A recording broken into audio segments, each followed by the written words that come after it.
লালমনিরহাট শহর ছিল রেলের ঐতিহ্যবাহী শহর। ব্রিটিশ আমলে এটি গড়ে উঠেছিল। তখন এটি আধুনিক শহর হিসাবে পরিগণিত হতো। কালের বিবর্তনে, অবহেলায়, অযত্নে, নানান কারণে, অনিয়মের কারণে এটা ঐতিহ্য হারাতে বসেছে।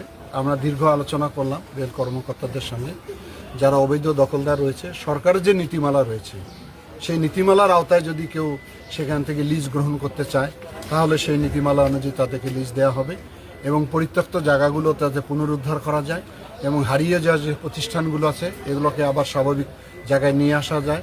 সে ব্যাপারে আমরা অনেক দীর্ঘ আলোচনা করেছি। ওনারা কিছু প্রস্তাবনা আমাকে দিয়েছেন, আমি সেটা ঢাকায় গিয়ে কাজ করব। বিশেষ করে আমাদের এই যে অফিসার্স ক্লাব, এটা একটা ধ্বংস স্তূপ হয়েছে।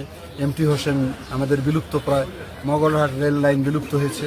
এগুলো অনেকগুলো কাজ, অনেকগুলো নিয়ে আলোচনা হয়েছে এবং সরকারের উন্নয়নমূলক কাজে রেলের জায়গার যদি প্রয়োজনীয়তা দেখা দেয়, রেল সেখানে আমাদেরকে সহযোগিতা করে। রেলের পরিত্যক্ত বাসা বাড়িতে যে অবৈধ দখলদাররা রয়েছে, অসামাজিক কার্যকলাপ হচ্ছে, পরিবেশ নষ্ট হচ্ছে, সে ব্যাপারে আমি কথা বলেছি। বিশেষ করে ড্রাইভার পাড়ার বিষয়টা নিয়ে দীর্ঘ আলোচনা আমরা করেছি। আমি ওই এলাকার দোকানদার সুধীজনদের সঙ্গে বৈঠক করে জনমত তৈরি করে ওই প্রসেসটাতে আমরা ফিরে যাব। দুর্নীতির ব্যাপারে জিরো টলারেন্স, তবে সব দুর্নীতির পিছনে আগে তথ্য সংগ্রহ করে আমার মনে হয় সঠিক নিউজ পরিবেশন করার দায়িত্বটা গণমাধ্যমের।